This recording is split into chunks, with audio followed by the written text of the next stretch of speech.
I'm in my nice toasty blanket and ready to go. So, I have been unable to think of any songs that are in my range that I can sing lately, which is why I've really slowed down on the posts. So I figured I will take the time to do a vlog. I don't really do those, so why not? So, with my little kitten by my side, here goes some life lessons that I've learned. 4 of them, because I already forgot the 5th one that I came up with, and I didn't write it down. So here we go.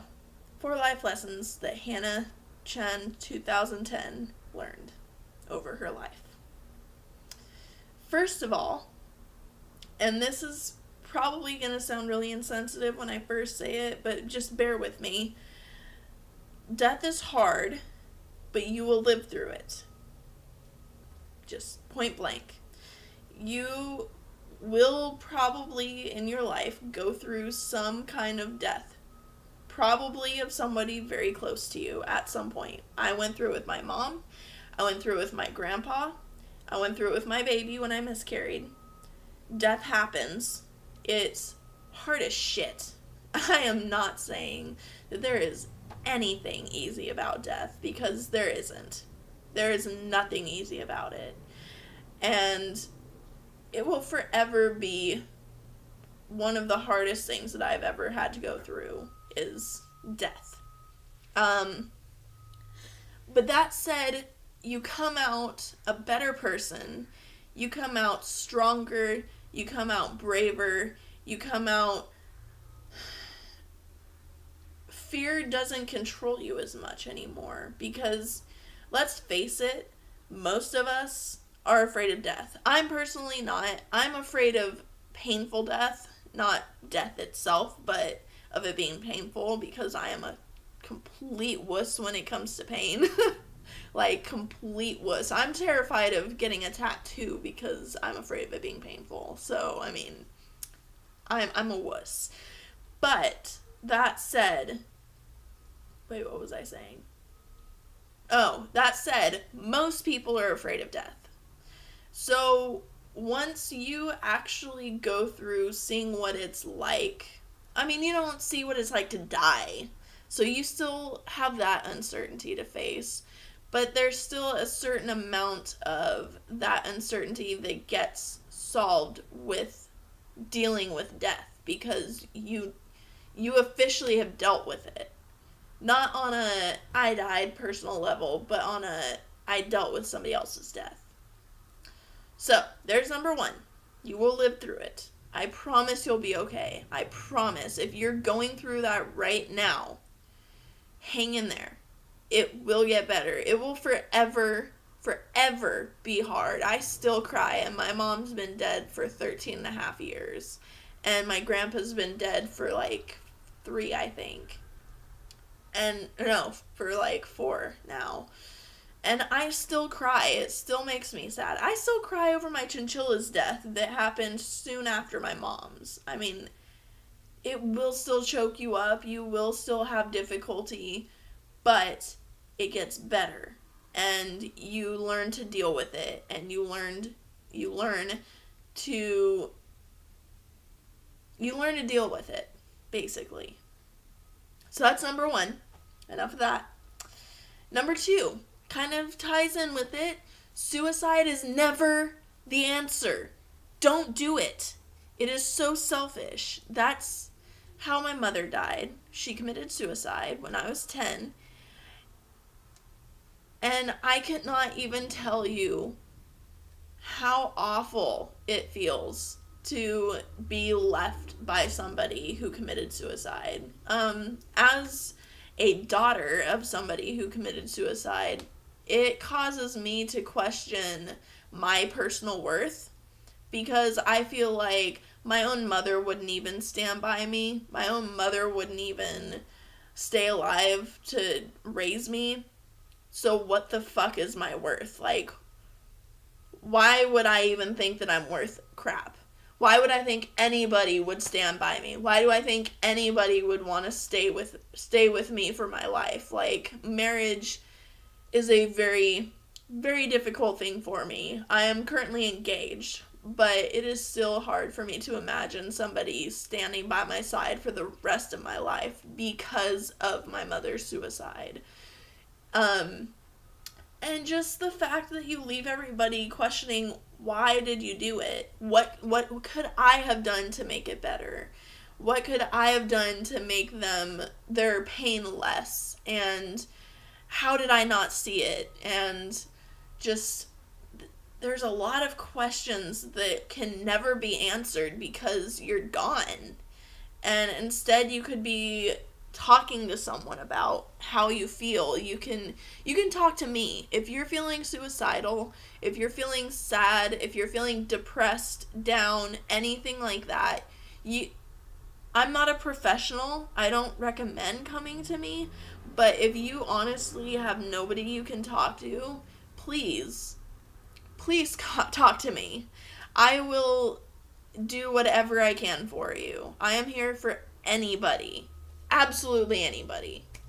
So if you need someone to talk to, message me and we will talk. I promise I will not ignore your message. I promise. So that's number 2. That is a very difficult topic for me, sorry. Alright, so number 2. Now number 3, depression isn't always feeling sad. I'm still learning how to tell when I'm depressed. I have bipolar. I was diagnosed last year. And I'll still have days where I just feel numb. Like, I don't feel sad. I don't feel down. I don't feel negatively. I just kind of am here. And my fiance, he also has a depression disorder. He has mixed anxiety and depressive disorder. So it's a different one, but it's very similar. And he can usually tell when I'm depressed before I can. And I am very stubborn, so I will fight and say that I'm not depressed. I'm fine. Leave me alone. Whatnot. And he will insist that I'm depressed until I let him cheer me up. And then all of a sudden I'm just like, wow, I really was depressed. What the fuck? I did not feel depressed. That's because depressed isn't a feeling. Being depressed, it just is. It's a state of being. It's not an emotion. And a lot of people make that mistake. And I know that it's not an emotion. I just associate it with an emotion.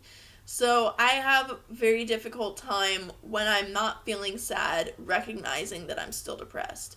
But I still have days where I'm just kind of going through life and I don't really feel like doing anything and nothing really sounds that appealing and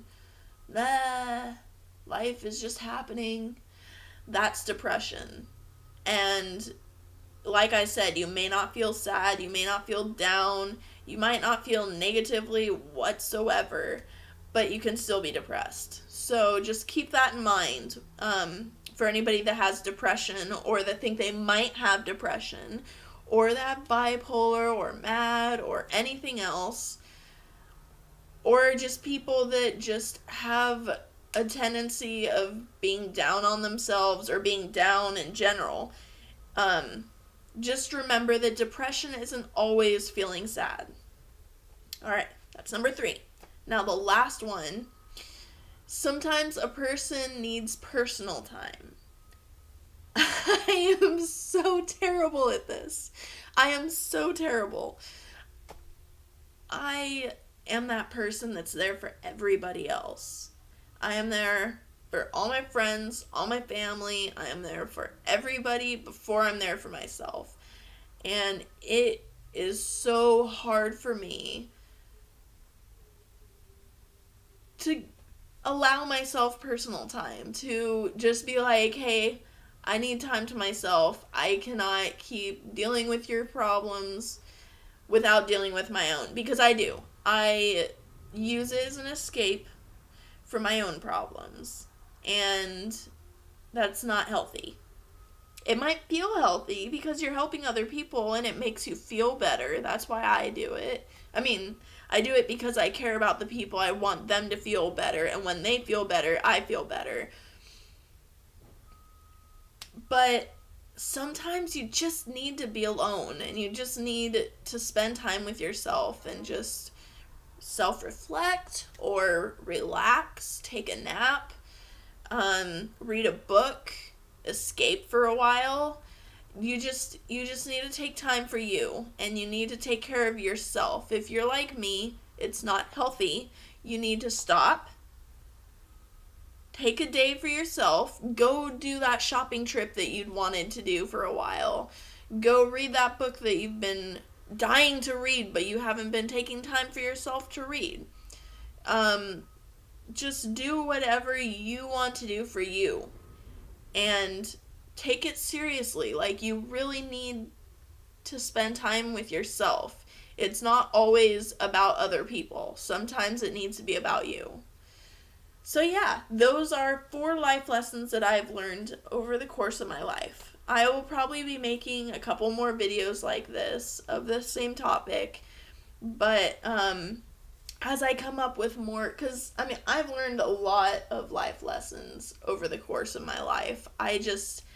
I kind of decided to do this really last minute, and well, I've been thinking about it for a few days, honestly, but last minute I decided, all right, I'm doing it today, because let's face it, I haven't been posting very well lately, and I just really wanted to make something for you guys. So yeah, I hope you guys enjoyed this video, and I will see you guys next time. Ciao.